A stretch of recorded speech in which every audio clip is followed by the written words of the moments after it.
चंद्रबाबू नायडू का अल्टीमेटम मोदी को 18 सांसदों के साथ। चंद्रबाबू नायडू ने नरेंद्र मोदी को जो अल्टीमेटम दिया है, चंद्रबाबू नायडू ने कहा है कि आप युवाओं के इस मुद्दे को और उनके आक्रोश को नजरअंदाज नहीं कर सकते, और अगर आप नजरअंदाज करते हो तो उसकी कीमत आप ही चुकाओगे। तमिलनाडु में यह तस्वीर देख ली गई है और तमिलनाडु ने संकेत दे दिया है। तमिलनाडु के अंदर टीवी के विजय थलापति के सत्ता आने का मुख्य कारण युवाओं का आक्रोश रहा, जो एडीएमके और डीएमके दोनों से नाराज थे और विजय थलापति को सत्ता तक पहुंचा दिया। और यह स्थिति अगर रही तो मोदी के साथ रहने वाले वह घटक दल भी उस लपेटे में आएंगे, क्योंकि भाजपा की सत्ता नहीं है, सत्ता एनडीए की है। और एनडीए में 28 न 29 पार्टियां हैं, जिसमें 53 सांसद 52 सांसद इस समय 52 सांसद नरेंद्र मोदी सरकार को समर्थन दे रहे हैं। ऐसे में मोदी सरकार को गिनने के लिए जो राहुल गांधी ने बयान दिया, मात्र 20 सांसदों की जरूरत है और 18 सांसद चंद्रबाबू नायडू के पास हैं।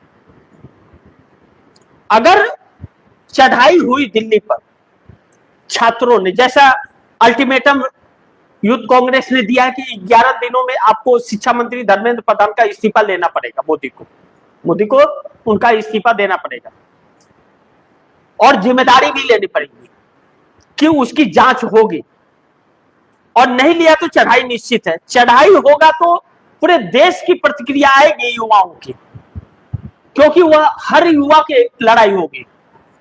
तो आंध्र प्रदेश में भी आएगी, तो आंध्र प्रदेश का ठिकरा चंद्रबाबू नायडू पे फूटेगा, और चंद्रबाबू नायडू पे अगर ठिकरा फूटा तो फिर चंद्रबाबू नायडू की तो सत्ता चली जाएगी आने वाले चुनाव में। तो डूबती नाव पर क्यों चढ़े चंद्रबाबू नायडू? तो चंद्रबाबू नायडू का जो आज तक का उनका सोच रहा कि वह डूबती नाव पर सवार नहीं होते,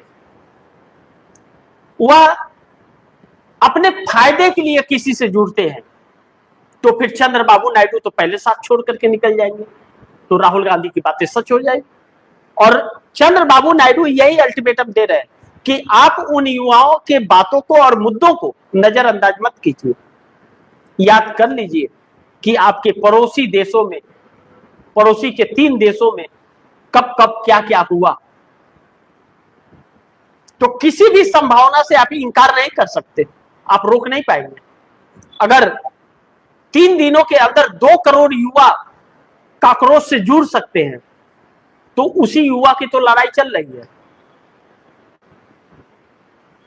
तो फिर आपके लिए संकट पैदा हो जाएगा। अब मोदी सरकार सदमे में है और चंद्रबाबू नायडू अल्टीमेटम तो दे रहे हैं, लेकिन खुद भी डर में जी रहे हैं, क्योंकि उनके अहम सहयोगी पवन कल्याण भी नाराज है। उनके पार्टी के लोग मोदी और नायडू दोनों का साथ छोड़ने के लिए कह रहे हैं अगर आपको सीएम बनना है और पार्टी को आगे बढ़ाना है तो साथ छोड़ना पड़ेगा, या तो चंद्रबाबू नायडू मोदी का साथ छोड़ दे और या फिर पवन कल्याण को दोनों का साथ छोड़ना पड़ेगा।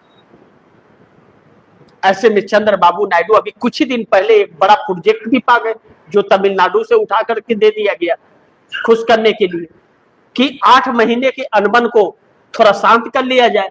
लेकिन यहां तो उससे भी बड़ी अशांत वाली बात आ गई कि खुद के सत्ता पे आ जाएगी बात, बेटे नारा लोकेश को सीएम बनाना है, और वह संपर्क में है कि वह रेवंत रेड्डी से मुलाकातें भी हो रही हैं। नरेंद्र मोदी सरकार इससे भी संकट में है।